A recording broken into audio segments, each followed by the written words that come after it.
Today I'm going to be taking you guys shopping right back to Walmart and introduce you to one of their top selling amplifiers they have over there. This is the RZR 2500D, $100. The Power Acoustik RZR 2500D has 515 ratings over here on Walmart's website.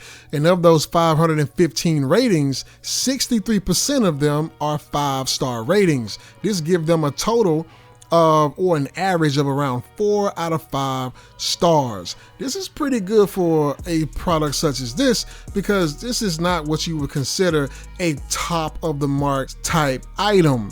This is Power Acoustik, not Sony, not Pioneer or any of the other brands that they actually carry over there. It is Power Acoustik that beat out everyone.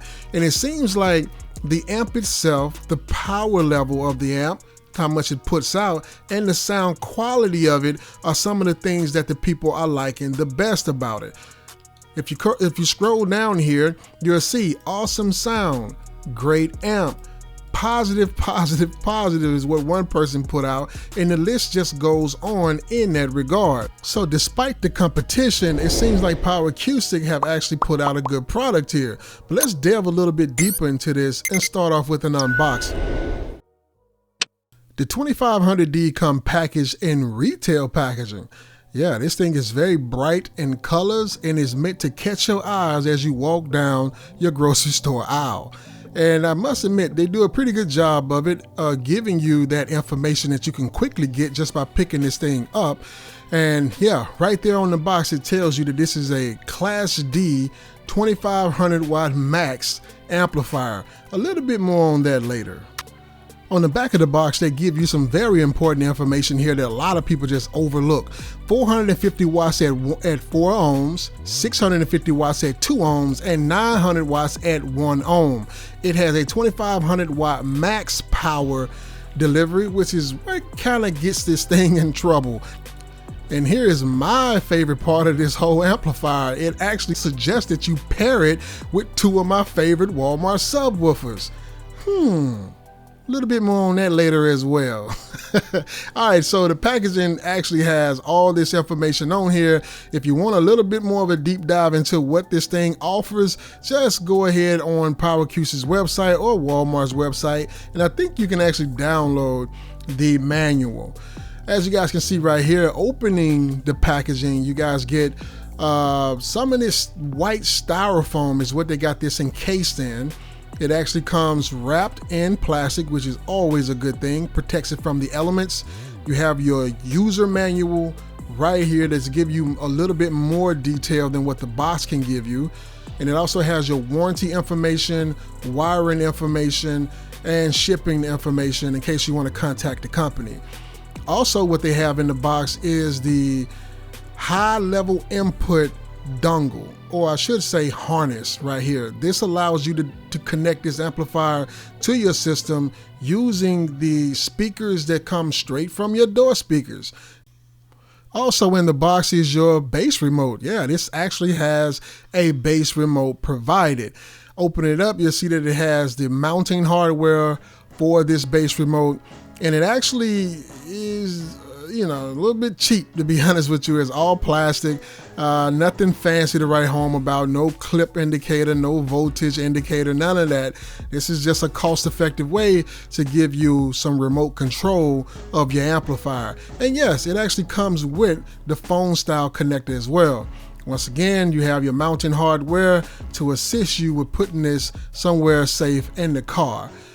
And one thing that I kind of like about the Power Acoustik is that they come with hardware that can actually hold the amplifier. Most amplifiers, they come with these little bitty screws that you're kind of questionable on whether or not it'll even hold the weight of it. And here's that very long cable that comes with the bass remote. Shouldn't have any problem reaching from the back of a SUV or a long sedan. And here is the star of the show. This is the Power Acoustik RZR Series 2500D. Has power and protection indicator right there on the chassis. You have Power Acoustik, actually has this little logo right there. The black and white colorway makes this pop, make it stands out. And there you go, the RZR1 2500D. Turning the amp around, you will see that these are all your controls here. All the way to the left, you would have your high level inputs with right and left RCA. These are not Tiffany style RCA inputs, but they did feel pretty good to the touch. You also have your gain control, which is rated from 6 volts all the way to 0.2 volts. You have your subsonic filter, that's from 10 hertz to 50 hertz. Bass boost is actually a 12 dB to 0 dB at 45 hertz. Your low pass is from 35 to 250 hertz. And then on the very end to the right, you have your phone style connector for your bass remote. Flipping the amplifier over, guess what you see here? Made in Korea. For all you Korean amplifier fans, here you go. Why are you hating so much on this thing? It's made in Korea. But anyway, so speaker out. You got your speaker output. You have two 50 amp fuses there, and you have your power input as well. So it looks to be like around 10 to 8 gauge speaker can actually come up out of here.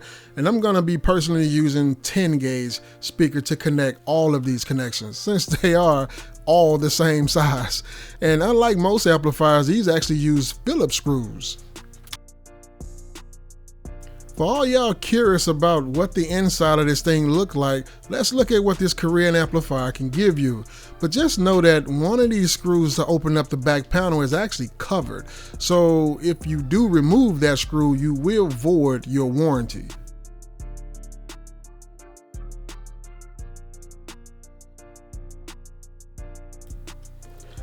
Now, I do know where to stay in my own lane, and I'm not an amplifier guru or tech wizard, but I can tell you this, looking at the way that they have this board laid out, I can say that everything looks quality.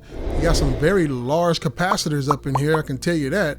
These things are 470, or I should say 4,700 microfarads, which has a lot to do with the relationship between capacitance and voltage. And as you guys can see, that's an 80 volt capacitor, and there's 2 of them. Outside of that, I don't really know what I'm looking at here. Hopefully some more experienced guys can chime in into the comments and let you guys know exactly what you're looking at here. But overall, everything looks very, very well put together. I do see some heat sinks here, so the heat sinks are actually doing something. You have some filtering also going on the input side, and I should say the input and output side of things. And like I said at first, the potentiometers over there for adjusting your gain settings and things look very premium as well. Once again, Korean made amplifier, so you would pretty much expect quality components. And Power Acoustik didn't skimp out, didn't disappoint. Right now, what you guys are looking at is me getting this thing wired up. I kind of wanted to give you a close-up view of what's going on here, since some manufacturers do things a little bit different. The screws here on the 2500D are Phillips screws, and I must admit that these things have given me issues in the past with stripping out. When I say stripping out, it's not necessarily the screws themselves that actually strip out, more so than it is the aluminum posts that they're using for ground and speaker. It typically is the speaker wire, since those are the ones you're removing the most. In this case, we're using 10 gauge copper OFC wire, and these things stripped out on me on the 1500D that I had, the little brother to this amplifier, and on this amplifier. It may have more so to do though with the fact that I'm using a power drill. Even though I have my chuck setting on the lowest setting, which is 1, it goes to 20. This still stripped out on me on the speakers later on during testing. Okay, so as you guys can see, I have the Gothics up here. And the reason why I have the Gothics up here is because the Gothics are what's recommended for this amplifier right on its box. Power Acoustik wants you to match this amplifier with 2 of their most popular subwoofers that you can actually find at Walmart. These are Walmart specialties right here. And as you guys can see, it's sporting the Walmart blue. We call that hue Walmart blue, all right? So here we are. What we're doing here, just as a recap, both these subwoofers are dual 4 ohms of impedance. Okay, 4 ohms. The amplifier is stable at 1 ohm. So how do you get to 1 ohm with 2 subwoofers that are 4 ohms? Remember, dual voice coil means that it has 2 voice coils. Each voice coil on either side of this subwoofer is 4 ohms. If you wire them in parallel, that makes each subwoofer 2 ohms. And remember, it looks like one box, but it's not. These are separate boxes. So this is what you have to do. Once you wire them in parallel, that means positive of that voice coil to positive of this voice coil. Negative to negative. Positive, positive, negative, negative. 2 ohms here, 2 ohms there. Then what you want to do, if I can get it turned around here, let me get this out of the way. This is what I've done. See how many wires that is? I had to use 3 different wires. 3. I took 2 of the wires. Let me just take this off. And I tied them together. Positive, positive, negative to negative. The ones over here have a white stripe on it. It's hard to see on camera, but those are your negatives. You see, that's 2 different cables. One for this sub, one for that sub. This is parallel configuration when you wire negatives to negatives. Those negatives are together and its positives are together. So once you do that, you add to it a 3rd wire. Okay? This 3rd wire is actually going to go to the amplifier wires. This is the amplifier. It has blue wires. I didn't feel like disconnecting it. See that? I didn't feel like disconnecting, so I'm just going to piggytail it right here. I'm going to put some tape on it just for a quick demo. Just for y'all. Alright? So you got 3 wires. 1 wire coming out of here. 1 wire coming out of there. You put those positives and negatives together. That's parallel. That brings them down to 1 ohm. Then you connect them with a 3rd wire and run it to the amplifier. Very simple stuff, man. All right, now we got wiring. Let's go ahead and get this thing fired up. All right, so as you guys can see, I went ahead and got the SMD meter out. This is the AMM1. This is an audio multimeter. This here was developed by Steve Mead in partnership with Demoy Engineering. This is one of their babies. And this thing right here does amazing things. Right now I have it on a mode called real time. No, that's actually dyno mode, isn't it? No. That's real time setting. So basically real time show you what's happening in real time. As the wattage from the speakers change, it's going to change and let you know how much you're getting to the speakers. I actually have the Dayton Audio DSP processing everything coming from this Atoto F7. This is a very smart DSP. It actually has a window PC application. This is one of the best DSPs on the market. I'll leave a link in the descriptions below so you guys can go check them out. I found a dude on eBay selling these for like 150 bucks, believe it or not. Tariffs have driven these things up in price. They was regular price at $170, I believe. Now they're over $200. For some reason, this guy here is going for like $175, $150, something like that, but they're used. So it's up to you whether you want to grab one or not. It has a PC application, also has a phone application. It has Bluetooth capabilities that you can incorporate with a dongle, sold separately. Also had a smart remote that goes to it, sold separately. More than a remote though. This thing has capabilities of running anything coming out of the DSP to my 4-channel amplifier, and my subwoofer amplifier can be controlled independently of that. 4 inputs coming from the radio. Coming from the back of the radio, 8 outputs.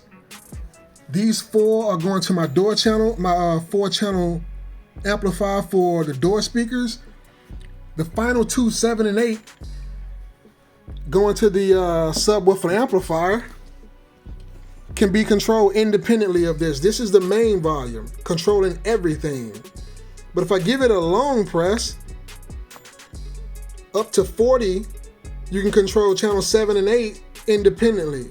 Those are my subwoofer amplifier channels, 7 and 8. Like I said, more than just a remote. It's more than just a bass knob.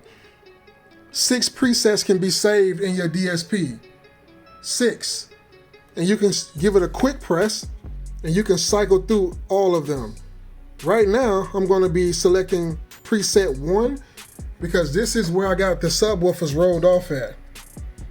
I got them rolled off at around 75 Hertz, and that's what they'll be seeing from here. Nothing else is more important than properly crossing over your subwoofers and door speakers. For the door speakers, once again, we're going to be using the 6.5 coaxial pairs by Toto. I debuted these on the channel as well. Very good speakers. All right, enough of the setup. We're going to move right off into this. Let me get my AMM1 back online. All right, we're back at real-time power mode. I have these wired down to 1 ohm, which is stable by this amplifier. It's a 1 ohm stable amplifier. And we're going to be playing The Prize. This is a clean version by Tilden Park. Let's get it. Lately it's looking like everything perfect. Out the mud with it, I put the work in. You can find me where the turf is. Pin precision like a surgeon. Bad ones used to curb me. Showing up to the show when the curve split. She know that I'm worth it. I'm finna go up, I'm aerial. I got the hit stash, got a bracelet for impact. Real tricky with the flip a pretty penny to a thick stack. Quick stack. Think fast and I talk real. I give a fuck about how they feel. Me and Zay just dropped the propane and it sounded like mass appeal. For my dog, I'ma ride to the wheels kill. Got his hand on the hammer, so keep it legit. I've been the man with the blueprint. I won't stop till I own every brick. I used to lay out in the lounge just to feel the world spin on its axis. Now I got the access and the last laugh got it off in the passion. I keep it 100 on the dash now that we got it. Cautious couldn't go a mile. Wow. So if you guys are wondering why people like these things, this is why. This is why this is one of Walmart's, I think it's the #1 selling amplifier that you can walk into Walmart and buy. Stop talking down on this amplifier. I don't see why people get, okay, I understand it's $2,500, whatever, dude. It's priced well, it puts out decent power, and it is rocking these things like nobody's business. Let me adjust my frame rate right quick so you guys can see how they actually move. I think I got this on the wrong frame. Hold on. All right, so now we have 60 frames per second. You can really see them move. Hopefully I don't damage my laptop. This thing is shaking my laptop all over the place. All right, so we're gonna run that back. We got the real world power going, and we're just gonna hit play. Forget it. Stunning shade with the Visine. Light it up and bring the vibe in. Line 10, color spot beam on me. I'm a star every night lit. Ultraviolet. Hey, I told her make sure that phone is in silence so we know what the vibe is. Take a look at my iris. I think she know that I'm high risk. I never know what the time is. I never know what my mind went. Hey. Oh, snap. Whoa. Woo, man, I'm about to lose my whole bench. Golly. Woo, let me, I'm sorry, guys.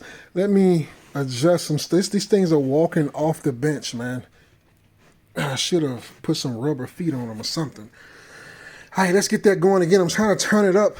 My little battery on my workbench is dying, so just bear with me. I'm gonna try to get it, see how far I can get these things cranked up. It's a lot on my mind, and I got an eye on the prize, and I'ma make sure that we straight. I'ma make sure that I got a lot on my plate. I got an eye on the prize, and I'ma make sure that we straight. It's a lot on my mind, and I got an eye on the prize, and I'ma make sure that we straight. I'ma make sure that I used to toss a coin in the waterfalls in the wishing well. Now I get penny. I'm gonna leave it alone. I'm gonna leave it alone because I think you guys see it for yourself, man. These amps are good. Look, I got a dead battery. I'm running off of like 12 volts right now. I think it's dipping. It may be dipping lower than 12 volts. That is lithium, but I can run it off of the supply. I mean, without the supply that I have, usually powering this thing to 14 volts. Right now it's saying like 12 volts and it's dipping a little bit into the 11, which is fine for the lithium. They bounce right back, but you guys seen it for yourself.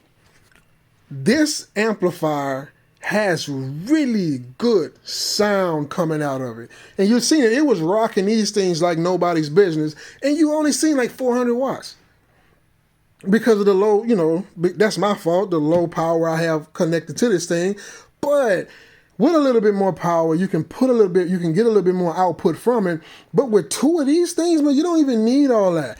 I know you guys have seen me put like thousands of watts through these things on this channel before.